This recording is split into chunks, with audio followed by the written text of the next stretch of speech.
तो student, circle के numerical करने से पहले हमें सर्कल की कुछ प्रॉपर्टीज़ पता होनी चाहिए, जो हम जब न्यूमेरिकल सॉल्व करेंगे तो उसमें अप्लाई करेंगे और उनके थ्रू हमारे न्यूमेरिकल में आंसर मिलेगा हमें। ठीक है, तो कुछ प्रॉपर्टी है जो हमें पता होनी चाहिए। तो क्या है वो प्रॉपर्टी? फर्स्ट प्रॉपर्टी है कि आपको ये तो प्रॉपर्टी सबको पता होती है कि जो रेडियस होता है वो डायमीटर का क्या होता है? हाफ। रेडियस क्या होता है? डायमीटर का हाफ। यानी डायमीटर अगर 10 है तो रेडियस कितना आ जाएगा? 5। ठीक है, ये तो आपको सबको पता होगी।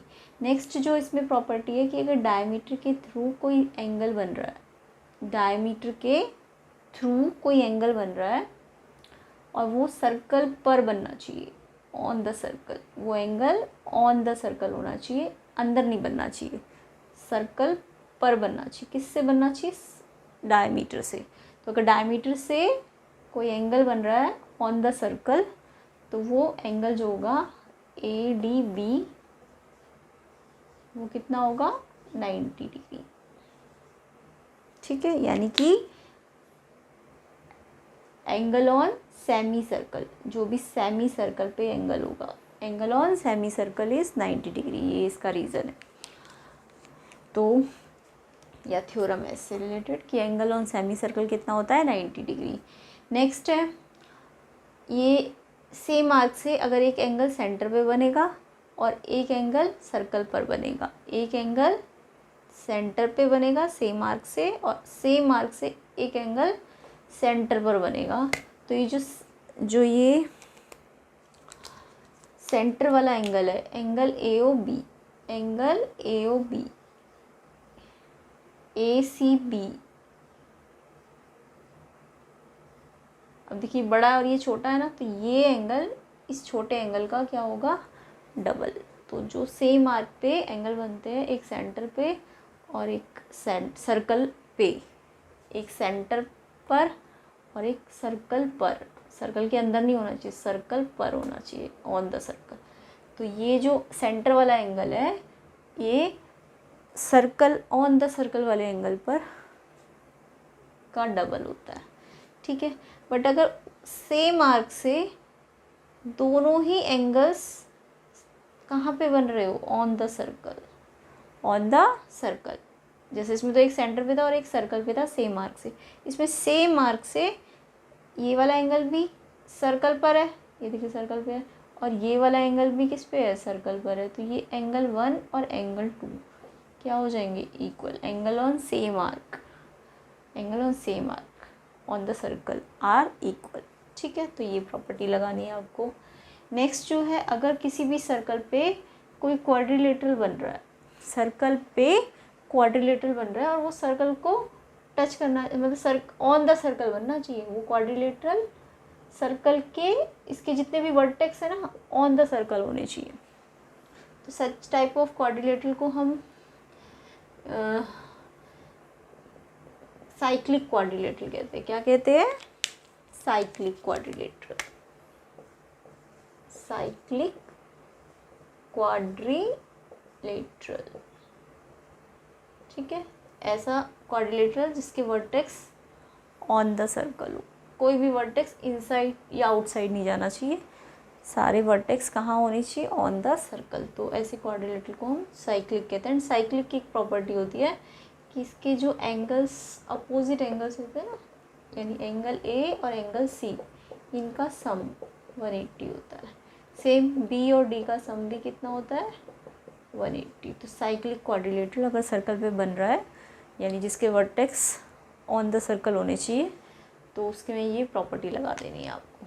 ठीक है, नेक्स्ट जो है, अगर कोई कॉर्ड पे रेडियस आती है, radius lying on the chord, तो वो रेडियस क्या होती है? परपेंडिकुलर, सॉरी रेडियस नहीं होगी, line on chord, line from centre, line from centre, line segment from centre, perpendicular on chord. ठीक है, और ये प्रॉपर्टी तो मैंने लास्ट टाइम आपको समझाई थी कि टेंजेंट पे अगर रेडियस पड़ती है पॉइंट ऑफ कांटेक्ट से तो वो क्या होती है? टेंजेंट पे परपेंडिकुलर। ठीक है, ये तो आपको आना चाहिए, तो लास्ट क्लास में हमने पढ़ाई था। उसके बाद ये भी हमने उसी टाइम किया था कि अगर आउटसाइड पॉइंट से 2 टेंजेंट ड्रॉ करते हैं तो वो टेंजेंट्स जो होती है इक्वल होती है, यानी P A equals to P B. इसके अलावा 1-2 प्रॉपर्टी और है, देखिए उन्हें।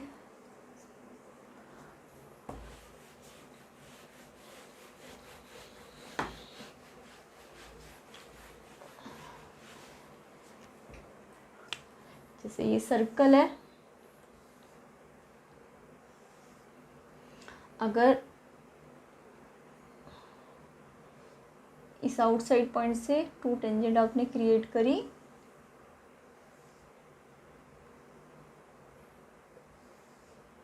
ठीक है, तो ये outside point P A equal to P B, ये प्रॉपर्टी तो आपको पता है, ये P A equal to P B होता है।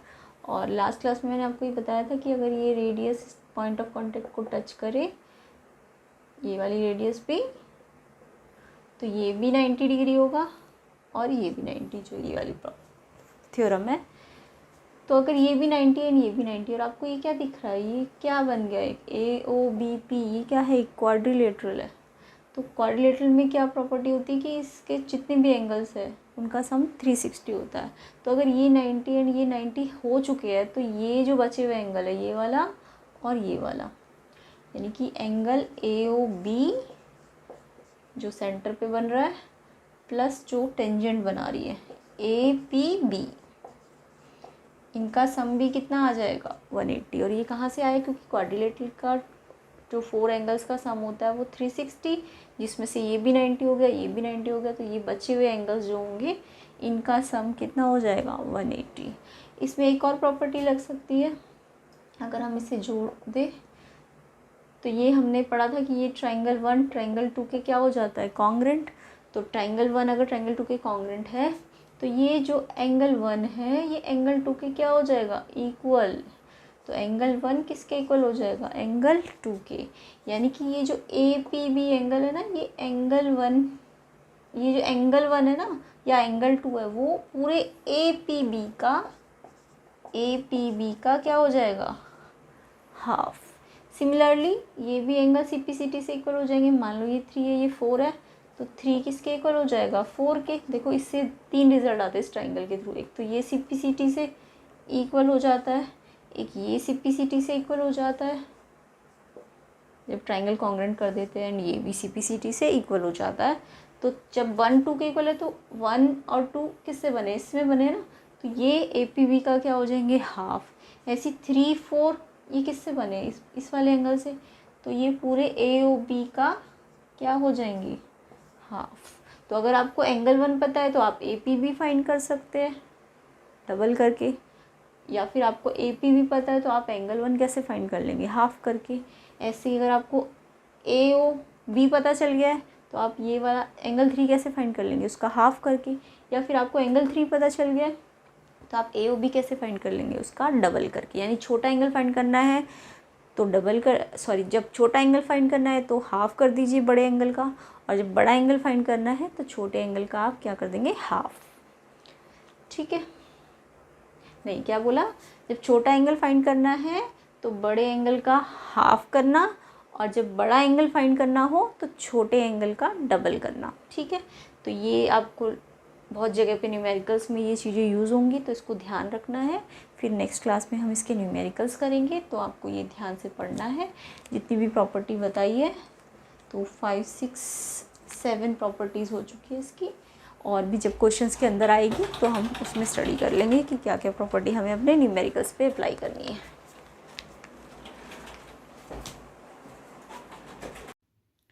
स्टूडेंट, मैथ्स का क्लास 10th का एरिया रिलेटेड टू सर्कल का हमने multiple choice question previous video में कर लिया था, तो इसका सॉल्यूशन आप देख सकते हैं इससे पहले वीडियो में। तो ये हम सीबीएसई बोर्ड की रिवीजन कर रहे हैं, प्री बोर्ड के एग्जाम के पॉइंट ऑफ व्यू से भी इंपॉर्टेंट एक्सरसाइज है। तो एरिया रिलेटेड टू सर्कल का आज हम करने जा रहे हैं फिल इन द ब्लैंक्स वाला पोर्शन। तो देखिए ये क्वेश्चंस जो है fill in the blanks form में भी आ सकते हैं या फिर MCQs फॉर्म में भी आ सकते हैं। तो इससे ऊपर के क्वेश्चन हमने कर लिए थे, नेक्स्ट यहाँ से स्टार्ट कर रहे हैं। तो ध्यान से देखेंगे, if the circumference of 2 circles are equal, आपको एरिया में पूछा है कैसे होंगे उसके एरिया। तो यहाँ पे आपको जब भी सर्कमफ्रेंस इक्वल दी होती है ना, तो आप देखिए क्या क्या कंक्लूजन्स निकल सकते हैं इसमें, ताकि आप डायरेक्ट भी फॉर्मूला लगा के निकाल सके आंसर। ठीक है, तो आपको क्या बोला इस क्वेश्चन में, सरकमफ्रेंस इक्वल्स टू सरकमफ्रेंस 2। ठीक है, एक सर्कल की सरकमफ्रेंस दूसरे सर्कल की सरकमफ्रेंस के इक्वल है। अब आपको पता है सरकमफ्रेंस क्या होती है, 2πr। अब ये सरकमफ्रेंस 1 की तो r1 ले लेना, 2πr, इसमें r2 ले लेना। ठीक है, तो 2 से 2 कैंसिल, पाई से पाई कैंसिल, तो यानी कि r1 भी r2 के क्या हो जाएगा, इक्वल। यानी कि जब भी आपको सरकमफ्रेंस बोले ना दो सर्कल की इक्वल है, तो रेडियस भी क्या होती है, इक्वल होती है। अब अगर रेडियस इक्वल है तो उनके डबल मैं कर दूं, अगर 2 दोनों में मल्टीप्लाई कर दिया ना, तो डायमीटर भी क्या हो सकते हैं, इक्वल। तो यानी कि अगर आपको क्वेश्चन में बोला सरकमफ्रेंस इक्वल है, तो देखिए रेडियस भी इक्वल होंगी, डायमीटर भी इक्वल होंगे। और अगर देखिए रेडियस इक्वल है तो यहाँ से अगर मैं क्या करूँ, रेडियस का स्क्वायर करूँ तो उनके स्क्वायर भी तो इक्वल होंगे, है ना। अब दोनों में मैं क्या कर सकती हूँ, पाई से मल्टीप्लाई कर सकती हूँ। तो ये क्या बन गया, एरिया का फॉर्मूला बन गया। तो एरिया 1 एरिया 2 के, तो देखिए जब भी आपको सरकमफ्रेंस इक्वल दी हो ना, तो उनकी रेडियस भी इक्वल होगी, डायमीटर भी इक्वल होंगे, और एरिया भी क्या होंगे, इक्वल होंगे। तो आपको कंडीशन किसके लिए पूछिए, एरिया के लिए पूछिए ना। तो जब दो सर्कल की सरकमफ्रेंस इक्वल, तो उनके एरिया भी कैसे होंगे, इक्वल होंगे, या उनकी रेडियस भी क्या होंगी, इक्वल होंगी, या उनके डायमीटर्स भी क्या होंगे, इक्वल होंगे। कब, जब सरकमफ्रेंस इक्वल हो। ठीक है, तो ये रिलेशंस आप याद रखेंगे। ठीक है, नेक्स्ट देखेंगे, the perimeter of sector with radius and sector angle 60 degree. तो सेक्टर के बारे में मैंने डिटेल आपको प्रीवियस वीडियो में बता दिया था। तो सेक्टर कोई भी सर्कल, उसका सेंटर से ही जो रेडियस का पार्ट कट के आता है, इसे सेक्टर कहते हैं। ठीक है, क्योंकि ये सेक्टर सर्कल का एरिया का पार्ट है ना, पूरा सर्कल का एरिया ये है, और ये उसका कुछ पार्ट है। तो सर्कल का एरिया πr² और उसका कुछ पार्ट θ/360।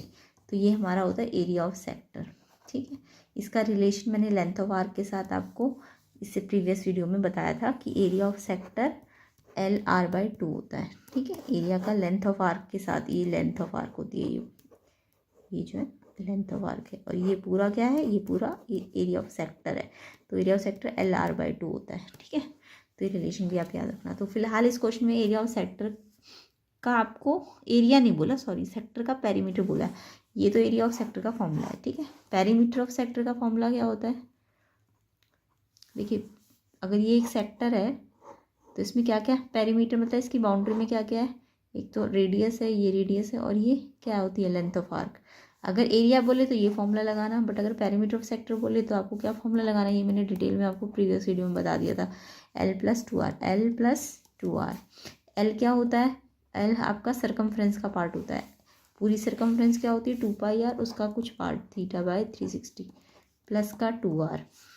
ठीक है, या फिर L+D भी बोल सकते हो ना। पेरीमीटर सेक्टर क्या होगा, L+D, क्योंकि एक रेडियस और एक रेडियस यानी दो रेडियस होता है, D हो जाएगा। तो पेरीमीटर सेक्टर L+D भी हो सकता है, L+2R भी हो सकता है। अदरवाइज आप इसको खोलेंगे तो ये फॉर्मूला भी आ सकता है। यहाँ से आप 2R कॉमन ले लेना, तो अंदर क्या बचेगा, पाई θ/360 एंड 2R बाहर है तो 1। तो ये भी हो सकता है, ये भी हो सकता है पेरीमीटर सेक्टर। ये अगर मैं कॉमन ले लूँ तो ये भी हो सकता है। तो आपको सारे फॉर्मूले याद रखने हैं। कई बार ऑप्शन में 4 ऑप्शन दे देंगे तो आपको बोलेंगे कौन सा नहीं है पेरीमीटर ऑफ सेक्टर। तो ये भी हो सकता है, ये भी हो सकता है, और ये भी हो सकता है। ठीक है, अब आपको बोला है पेरीमीटर ऑफ सेक्टर का रेडियस भी गिवन है और सेक्टर एंगल भी गिवन है। तो 2 × रेडियस कितनी है, 10.5, पाई 22/7, थीटा कितना दिया हुआ है इसका, 60 डिग्री, सेक्टर एंगल मतलब θ/360, यानी कि ये जो एंगल बना रहा है सेंटर के साथ। ठीक है, इसे थीटा कहते हैं, प्लस का 1। अब इसे सॉल्व कर लेना आप। पहले तो मल्टीप्लाई करेंगे, 2 × 10.5, 2 5 10, 2 1 2, 21.0, एक के बाद डेसिमल लग जाएगा। पहले मल्टीप्लाई करना और फिर एक के बाद डेसिमल लगा देना। इसको देखिए 60 से कैंसिल हो जाएगा, फिर 6 से ये भी कैंसिल, 3 पहले 2 से होगा, फिर आगे 11/21 साथ में +1। अब आपको एलसीएम लेके करना आता होगा, 21 एलसीएम आ जाएगा। जब इसके नीचे 1 है तो ये इससे मल्टीप्लाई, ये इससे, 11 × 11 + 21, इस 21 से 21 कैंसिल, तो ये सॉल्व करेंगे तो ये आएगा 32 सेंटीमीटर।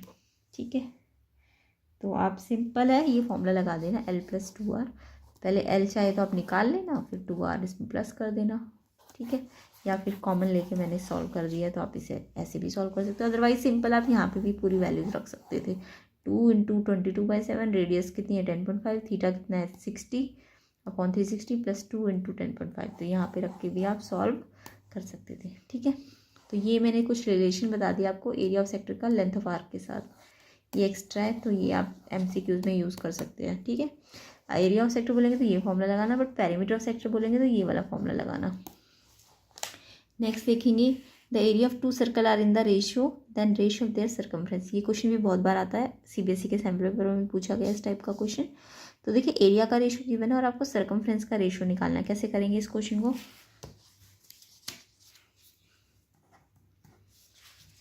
तो वैसे तो मैं समझा रही हूँ तो आपको थोड़ा सा टाइम लंबा समझाने में लंबा टाइम लग रहा है, बट आपको डायरेक्ट अगर फॉर्मूले याद है तो आप जल्दी जल्दी कर सकते हैं। तो देखिए एरिया ऑफ सर्कल का मतलब एरिया का रेशियो मतलब एरिया 1/एरिया 2 कितना दिया आपको 16/81। तो एरिया क्या होता है सर्कल का पाई आर स्क्वायर। इस वाले का भी पाई r², बट क्योंकि दोनों अलग अलग सर्कल है तो इसकी रेडियस r1 है, इसकी r2 है। ठीक है, ये स्क्वायर तो फॉर्मूले का r² होता है ना, r², बट ये रेडियस डिफरेंट है तो r1 r2 लिखा दिया। पाई से पाई कैंसिल हो जाएगा तो ये आ जाएगा 16/81। यहाँ से आप क्या कर सकते हैं, रेडियस 1/रेडियस 2 इस पर होल स्क्वायर लगा सकते हैं ना। अब देखिए r1/r2 होल स्क्वायर हटेगा यहाँ से तो यहाँ पे रूट लग जाता है, ये तो सबको पता है। अब रूट का आंसर 4, 16 का आंसर 4 आएगा, रूट में से बाहर आएगा तो 81 किसका रूट होता है 9 का।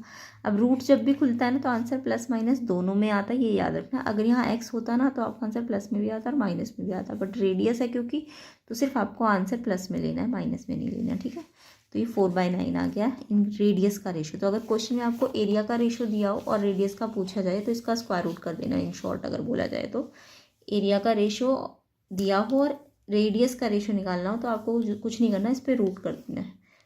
MCQ अगर जल्दी करने हैं। अगर रेडियस का रेशियो आ गया तो अब सर्कमफ्रेंस का रेशियो निकाल लो। देखो सर्कमफ्रेंस क्या होती है C1/C2, सर्कमफ्रेंस 2πr। अब रेडियस तो डिफरेंट हो जाएगी क्योंकि सर्कल अलग है। ठीक है ना, यहाँ तो स्क्वायर थोड़ा ना होता है, सर्कमफ्रेंस में सिर्फ सिंगल रेडियस होती है।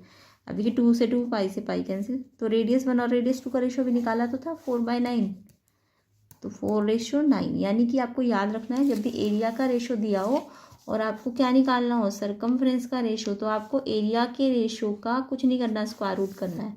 तो ये इन शॉर्ट MCQ की ट्रिक है। ठीक है, और अगर मान लो सर्कमफ्रेंस का रेशियो दिया हो और एरिया का रेशियो निकालना हो आपको तो इसके रेशियो का स्क्वायर कर देना। ठीक है, तो इस तरीके से आप ये शॉर्ट ट्रिक लगा सकते हो। तो इसका आंसर कितना आया 4:9। नेक्स्ट क्वेश्चन देखेंगे 4th। The area of A sector is 1/12 that of the complete circle. एक सेक्टर का एरिया पूरे सर्कल का 1/12 है। तो पहले एरिया ऑफ सेक्टर का फॉर्मूला क्या होता है, अभी थोड़ी देर पहले बताया मैंने, और पूरे सर्कल का एरिया भी आपको बताया। सर्कल का एरिया क्या होता है πr², सेक्टर का एरिया होता है πr² का सम पार्ट। अब कंडीशन क्या दी है, इस सेक्टर का एरिया पूरे सर्कल का 1/12 है। ठीक है, और आपको क्या निकालने को बोला, एंगल ऑफ सेक्टर निकालना है, यानी कि ये थीटा निकालना है ये। ठीक है, तो कुछ नहीं है, पाई से पाई कैंसिल हो गया, रेडियस से रेडियस क्योंकि सेम सर्कल है ना तो कैंसिल हो जाएगा। 2 डिफरेंट सर्कल तो नहीं बोले तो रेडियस सेम ही रखेंगे दोनों में। अब आपको थीटा निकालना है तो थीटा यहीं रहेगा, ये 360 वहाँ जाके यहाँ डिवाइड में तो यहाँ के ऊपर आ जाएगा ना, यहाँ डिवाइड में तो ऊपर आएगा यहाँ पे, एंड ये तो ऑलरेडी नीचे है। अब इसे कैंसिल करेंगे तो 12 3 30, यानी कि एंगल कितना आ जाएगा 30 डिग्री। तो ये कंडीशन हमने लगाई है, एरिया ऑफ सेक्टर 1/12 है एरिया ऑफ सर्कल का, तो ये आंसर आ जाएगा थीटा का। नेक्स्ट क्वेश्चन देखेंगे, a horse is tether for grazing inside a square field 12 metre long and tether to one corner by a rope 8 metre long, area it can graze. तो देखिए horse है, ये आपका NCERT में भी है ये क्वेश्चन। अब इस हॉर्स को हमने एक स्क्वायर फील्ड में एक कोने में बांध दिया। ठीक है, अब इसकी रोप स्क्वायर की तो लेंथ 12 मीटर है, ये स्क्वायर की जो साइड है वो 12 है, हर जगह से 12 है, बट जो उसकी रस्सी की लंबाई है, देखिए मान लीजिए ये इसकी रस्सी है, ये जस्ट 12 नहीं है, ये 8 है। तो देखिए अगर ये रस्सी इतनी है तो ये यानी कि इस 8 के हिसाब से तो घूमेगा, यानी कि 8 के हिसाब से इसके 8 हर जगह पे रस्सी तो सेम ही हाइट लेंथ तक लेके जाएगी ना उसे, तो एक तरह से ये क्या करेगा, इस पूरे एरिया को ग्रेज कर लेगा, है ना। तो यानी कि ये क्या बन गया, ये क्वाड्रेंट बन गया, क्योंकि सेक्टर ये स्क्वायर का एंगल कितना होता है 90। तो ये इसे आप सेक्टर भी कह सकते हो और क्वाड्रेंट भी। सेक्टर को ही हम क्वाड्रेंट कहते हैं, सेक्टर जिसका थीटा कितना होगा 90 डिग्री, उसको हम क्या नाम देते हैं, क्वाड्रेंट, यानी सर्कल का 1/4 पार्ट। तो क्वाड्रेंट बोले तो इस सेक्टर का एरिया ही निकालना होता है। तो इन्होंने बोला एरिया हॉर्स ग्रेज कितना करेगा, तो आपको निकालना है एरिया ऑफ सेक्टर, क्योंकि उसकी रस्सी जितनी है उतना ही तो कवर कर पाएगा। ऐसे अगर वाइपर बोलते कितना एरिया स्वेप्ट कर सकता है, तो वो भी एक सेक्टर के बराबर ही एरिया स्वेप्ट करता है। तो एरिया ग्रेज बाय हॉर्स लिख सकते हो आप, area horse can graze area of sector. अब यहाँ पे सेक्टर क्योंकि एंगल 90 है तो सेक्टर को हम क्वाड्रेंट भी बोल सकते हैं ना। तो सेक्टर का या क्वाड्रेंट का एरिया क्या होता है, देखो सेक्टर का एरिया वैसे तो πr² थीटा बाय 360 है, ठीक है, बट थीटा क्योंकि 90 है तो थीटा के प्लेस में अगर मैं 90 रखूँ तो ये 90 यानी कि 1/4 πr²। ये मैंने आपको पहले भी बताया। क्वाड्रेंट का एरिया आप डायरेक्ट भी याद कर सकते हैं, πr² का 1/4, यानी पूरे सर्कल का 1/4 होता है क्वाड्रेंट, यानी एक पूरा सर्कल है उसका 1/4 पार्ट जो होता है ये, इसको हम क्वाड्रेंट बोलते हैं। तो क्वाड्रेंट क्या है, पूरे सर्कल का 1/4। तो अगर क्वाड्रेंट का एरिया बोले तो आप ये भी लगा सकते हो, अदरवाइज आप सेक्टर का फॉर्मूला लगाओ 90 रख देना थीटा, वो भी यही आएगा सॉल्व करके, है ना। अब इसमें आपको क्या करना है, क्या दिया हुआ है, इस हॉर्स की जो लेंथ है रोप की वो रेडियस हो जाएगी। तो 1/4 पाई के प्लेस में 22/7, रेडियस है 8 पे स्क्वायर। अब इसे सॉल्व कर लेना, तो ये मल्टीप्लाई करके आएगा आपका 352/7। अब आप इसे चाहे तो ये पॉइंट में ले आना, 7 5 जा 35, 2 नहीं आता, 20 पूरा लेंगे तो पहले 0 लगाना फिर पॉइंट लगाना है। 20 से पहले 14 आता है ना, 7 2 जा, फिर 6 बचा 7 8 जा, तो इतना सा आंसर आएगा। तो ये छोटी छोटी इन्फॉर्मेशन आप याद रखना। सेक्टर जिसका थीटा 90 क्वाड्रेंट है, क्वाड्रेंट को मैं डायरेक्ट भी बोल सकती हूँ 1/4 πr², या फिर सेक्टर का फॉर्मूला लगा दीजिए एंड देन आपको हॉर्स ने कितना एरिया ग्रेज किया, जो उसकी रस्सी की लंबाई है ना वो रेडियस बन जाएगी। तो आपको इसकी लेंथ नहीं लेनी, क्योंकि हॉर्स की जो रस्सी है वही तो कवर कर रही है एरिया, पूरा ये थोड़ा ना पार्ट कवर किया। हाँ, अगर बोलते कितना एरिया जो ग्रेज नहीं हुआ है तो आप सेक्टर का एरिया निकाल लो पहले, और फिर पूरे इसका एरिया, ये क्या होता है स्क्वायर, 12 × 12, इसका एरिया क्या होगा 12 × 12, इसके एरिया में से पूरे में से सेक्टर का माइनस कर देना, तो area not grazed by horse आ जाएगा। बट इस क्वेश्चन में एरिया ग्रेज बाय हॉर्स बोला था, इसलिए हमने इस सेक्टर का ही एरिया वो ग्रेज कर पा रहा है, तो ये आंसर आएगा इसका। अब नेक्स्ट क्वेश्चन देखेंगे, perimeter of a square circumscribing a circle of radius a. तो ये क्वेश्चन तो आप डायग्राम बनाएंगे पहले।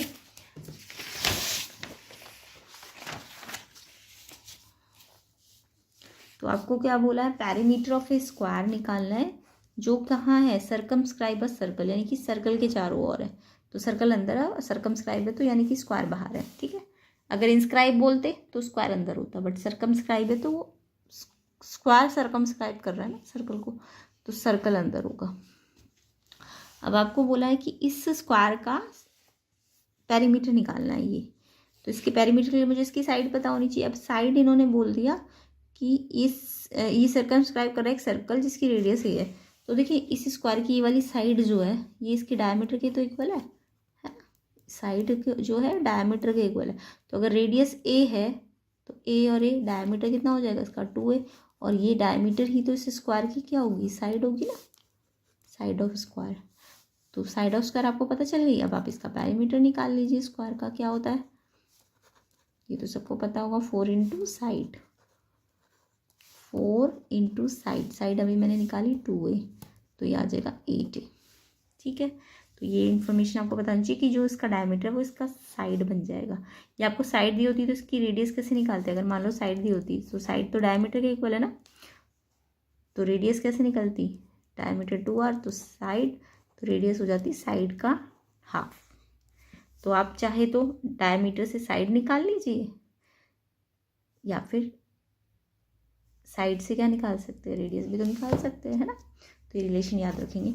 नेक्स्ट क्वेश्चन देखेंगे, question number 7, the length of circular arc of the quadrant of circle is.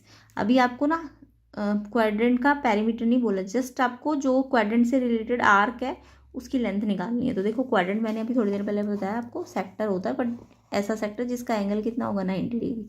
तो आपको पूरे सेक्टर का तो पेरीमीटर पता है क्या होता है, अभी मैंने बताया था ना RRL, यानी पूरे सेक्टर का पेरीमीटर बोलते तो L+2R होता, या क्वाड्रेंट का, ठीक है। बट यहाँ पे मुझे जस्ट एरिया ऑफ आर्क बोला है, सॉरी आर्क की लेंथ बोली है ना, जो क्वाड्रेंट है उसकी लेंथ ऑफ आर्क, ये जस्ट मुझे L निकालने को बोला है, ये पूरा नहीं निकालना। तो अगर पेरीमीटर बोल देते तो ये निकालना होता, बट अभी लेंथ निकालनी है। जस्ट लेंथ का फॉर्मूला, लेंथ मैंने बोला था सर्कमफ्रेंस का पार्ट, तो सर्कमफ्रेंस होती है 2πr और उसका कुछ पार्ट θ/360। अब अंडरस्टूड है क्योंकि क्वाड्रेंट है तो थीटा कितना होगा 90। अब ये कैंसिल कर देना तो ये 1/4 आ जाएगा, फिर ये इससे कैंसिल हो जाएगा। तो यानी कि लेंथ ऑफ आर्क जो होगी, जो क्वाड्रेंट पे आ रही है, वो कितनी होगी πr/2। πr को हम कह सकते हैं सर्कमफ्रेंस का हाफ, कह सकते हो ना πr को सर्कमफ्रेंस का हाफ। तो अगर सर्कमफ्रेंस की टर्म में पूछते तो c/4 हो जाती, बट आपको कुछ बोला नहीं है तो इसलिए हमने πr/2 पे छोड़ देना है। तो πr का मतलब देखो 2πr पूरी सर्कमफ्रेंस ना, तो उसका मैं अगर जस्ट πr निकालना चाहती हूँ तो इस 2 को यहाँ ला के क्या करोगे, डिवाइड करोगे, है ना। तो ये भी आंसर आ सकता है और सर्कमफ्रेंस की टर्म में भी आ सकता है कि लेंथ c/4 हो जाएगी, ठीक है, किसमें, क्वाड्रेंट में, ठीक है। नेक्स्ट क्वेश्चन देखेंगे, 8th question. The area of the sector of a circle when the angle of sector is 63, diameter of the circle 18। Sector का एरिया का फॉर्मूला लगाना, सिंपल है क्वेश्चन। तो सेक्टर का एरिया का फॉर्मूला तो सबको याद हो गया होगा, एरिया ऑफ सेक्टर होता है, क्वेश्चन नंबर है ये 8, ये 7 था। एरिया ऑफ सेक्टर होता है πr² θ/360। अब आपको सब कुछ गिवन है, पाई भी पता होता है, रेडियस कितनी दी हुई है इस क्वेश्चन में, इस क्वेश्चन में रेडियस नहीं दी, डायमीटर दिया हुआ है 18। तो रेडियस आप निकाल लीजिए, हाफ करके 9 आ जाएगी, है ना, 2 बार है रेडियस। थीटा आपको 63 दिया है एंड अपॉन में 360। अब कुछ नहीं करना, सॉल्व करना है, मल्टीप्लाई में है तो कैंसिल हो जाएंगे, 7 से ये कैंसिल हो जाएगा, फिर 9 से ये कैंसिल हो जाएगा, 2 से भी कैंसिल हो जाएगा। अब सबको पहले ऊपर वालों को मल्टीप्लाई कर लो और फिर 20 से डिवाइड कर देना। तो मल्टीप्लाई करेंगे अगर हम ऊपर तो ये आएगा आपका 891 एंड अपॉन में 20 है। अब 2 से आप डिवाइड कर दीजिए ताकि 10 आ जाए नीचे, 2 4 ज़ा 8, 2 9 ज़ा 18, फिर से 1 बचा, 2 5 ज़ा 10, अब फिर 1 बचा तो पॉइंट लग के 5 आ जाएगा, और नीचे फिर से 10 है ना, तो आपका डेसिमल एक डेसिमल और आगे चला जाएगा, यानी कि 49.55। अच्छा एक मिनट, 2 4 ज़ा 8, 2 4 ज़ा 8, ये 4 आएगा, तो 44.55। और एरिया है तो सेंटीमीटर स्क्वायर, यूनिट ध्यान रखना, एरिया है तो सेंटीमीटर स्क्वायर या मीटर स्क्वायर जो भी आपको दिया हुआ है, और पेरीमीटर होगा तो जस्ट या तो सेंटीमीटर में आएगा या मीटर में आएगा। तो ये सेंटीमीटर में दिया था ना, तो सेंटीमीटर स्क्वायर में आएगा। The length of the diameter of a circle, जिसकी सर्कमफ्रेंस आपको गिवन है। तो ऐसा क्वेश्चन तो अभी हमने किया भी था ना, जब भी आपको सर्कमफ्रेंस गिवन हो तो आप रेडियस निकाल सकते हो, अभी मैंने प्रीवियस वीडियो में भी कराया था आपको। तो आपको सर्कमफ्रेंस गिवन है इस क्वेश्चन में 44 सेंटीमीटर। तो देखिए सर्कमफ्रेंस क्या होती है 2πr सर्कल की, तो उससे रेडियस कैसे निकलती है, रेडियस निकलती है 44/2π। ये 2π यहाँ मल्टीप्लाई है तो यहाँ के डिवाइड हो जाता है। तो आप याद रखेंगे ये फॉर्मूला, सर्कमफ्रेंस से अगर रेडियस निकालनी हो तो सर्कमफ्रेंस को 2π से डिवाइड करते हैं तो हमारी रेडियस आ जाती है, ये फॉर्मूला आप याद रखेंगे। तो अब देखिए 44/2π डिवाइड में है ना, तो 22/7, तो उल्टा होगा तो 7/22 हो जाएगा। फ्रैक्शन में है ना, ये इसके अपॉन में है तो ये पाई 22/7, 7 यहाँ पे ना आके ऊपर चला जाएगा। अब इसे कैंसिल कर दीजिए, 22 2 जा 22 2 जा और फिर 2 से 2 कैंसिल, है ना, या 44 हो जाए तो इससे डायरेक्ट कैंसिल कर सकते हो। तो रेडियस आ गई आपकी 7, आपको डायमीटर बोला तो सिंपल है, रेडियस का डबल कर दीजिए तो डायमीटर आ जाएगा 14 सेंटीमीटर। ठीक है, तो ये तो सिंपल ही था क्वेश्चन। 10th क्वेश्चन देखेंगे, if the area of circle is equal to the sum of the area of 2 circle of diameter 10 and 24 the diameter of the larger circle. ये अभी मैंने थोड़ी देर पहले आपको ये रिलेशन बताया, अगर किसी ने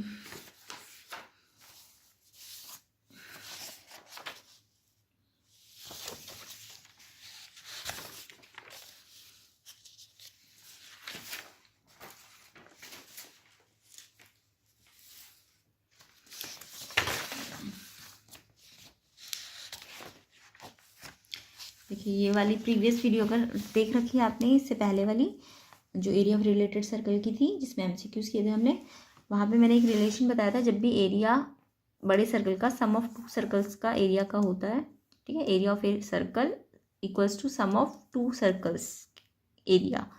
तो ये कंडीशन में मैंने आपको ये सब कराया था स्टेप्स। तो यहाँ पे एक रिजल्ट निकलता है कि जब एरिया की कंडीशन दी हो ऐसी वाली, तो रेडियस की कंडीशन आती है रेडियस का स्क्वायर R1 का स्क्वायर प्लस R2 का स्क्वायर, ठीक है। ये कंडीशन सेम ऐसे यहाँ पे डायमीटर के लिए भी मैंने कंडीशन आपको समझाई थी। अगर हम 4 से सबको मल्टीप्लाई कर दे तो ये रिलेशन आ जाएगा, यानी कि डायमीटर का भी ये हो जाएगा D square equal to D1 D2 का स्क्वायर। यानी जब ये दिया होता है तो ये रिलेशंस निकल के आते हैं, ठीक है। तो अभी मुझे क्वेश्चन में क्या बोला है, area of circle equal to sum of area of 2 circle, same यही कंडीशन दी हुई है ना। अब आपको डायमीटर्स दी है ना आपकी बार, और डायमीटर ही सर्कल का निकालना है। तो मैं एरिया वाली कंडीशन से कौन सी कंडीशन ले आऊँगी, ये वाली डायरेक्ट ही लगा दूंगी, ठीक है। ये मैंने यहाँ निकाल के दिखाई है, बट आपको डायरेक्ट याद रखना है। जब एरिया की ये वाली कंडीशन होगी तो रेडियस की ये वाली कंडीशन लगाएंगे और डायमीटर की ये वाली कंडीशन। तो मुझे डायमीटर दिए हुए ना सबके, तो मैं ये वाली कंडीशन ले लूँगी। तो 10th क्वेश्चन देखेंगे। जब भी एरिया की कंडीशन बोली हो, एरिया बाकी दो के एरिया का सम है, तो रेडियस के लिए तो क्या कंडीशन आती है, ये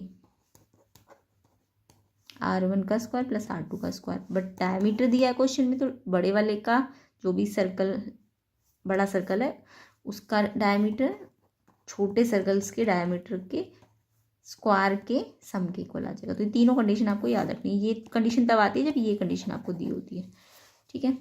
तो D देखिए बड़े का निकालना है आपको। D1 कितना दिया हुआ 10, दो सर्कल के डायमीटर 10 और 24 दिए है ना। तो 10 का स्क्वायर प्लस 24 का स्क्वायर, 10 का स्क्वायर 100, 24 का स्क्वायर 576, प्लस करेंगे तो 676। अब ये D स्क्वायर आया ना, तो स्क्वायर हटेगा तो यहाँ क्या लगेगा, रूट लगेगा। ये तो सबको पता है रूल। 676 याद रखना, डायरेक्ट 626 का रूट होता है स्क्वायर रूट। तो डायमीटर आ गया आपका 26। अच्छा, रूट में आंसर जो होता है प्लस माइनस दोनों में आते हैं। जब भी रूट हो तो आपको आंसर प्लस माइनस दोनों में लिखना होता है, बट क्योंकि डायमीटर कभी नेगेटिव नहीं होता इसलिए मैं माइनस साइन हटाऊंगी, तो आंसर प्लस में आएगा। बट रूट को ध्यान रखना, जब भी रूट होता है तो आंसर प्लस माइनस दोनों में आता है। अगर ये एक्स होता ना तो आप प्लस और माइनस दोनों लगाते। तो ये मैं बहुत बार बता चुकी हूँ, ठीक है। तो डायमीटर आपका 26 आ जाएगा। तो जब भी आपको एरिया की ये वाली कंडीशन दी होती है तो आपको ये याद रखनी है, रेडियस की कंडीशन भी और डायमीटर की भी। तो अगर रेडियस दी होती तो आप ये वाली कंडीशन लगा देते, डायमीटर दी है तो ये वाली लग जाएगी। तो ये आपको एमसीक्यूज़ करने के लिए डायरेक्ट ट्रिक है, ये शॉर्ट ट्रिक, ठीक है। तो इस तरीके से हमारे एमसीक्यूज़ इस वाले चैप्टर के अभी तो इतने ही फ़िलहाल, और भी करेंगे हम बाद में। तो ये सीबीएसई की बोर्ड की रिवीज़न और प्री बोर्ड की रिवीज़न आप कर सकते हैं यहाँ से। बाकी वीडियोस को ध्यान से देखिए ताकि, और अपने आप प्रैक्टिस कीजिए इन क्वेश्चंस की, ताकि आप अच्छा स्कोर कर पाए। और बाकी वीडियो को शेयर कर देना और चैनल को सब्सक्राइब कर देना।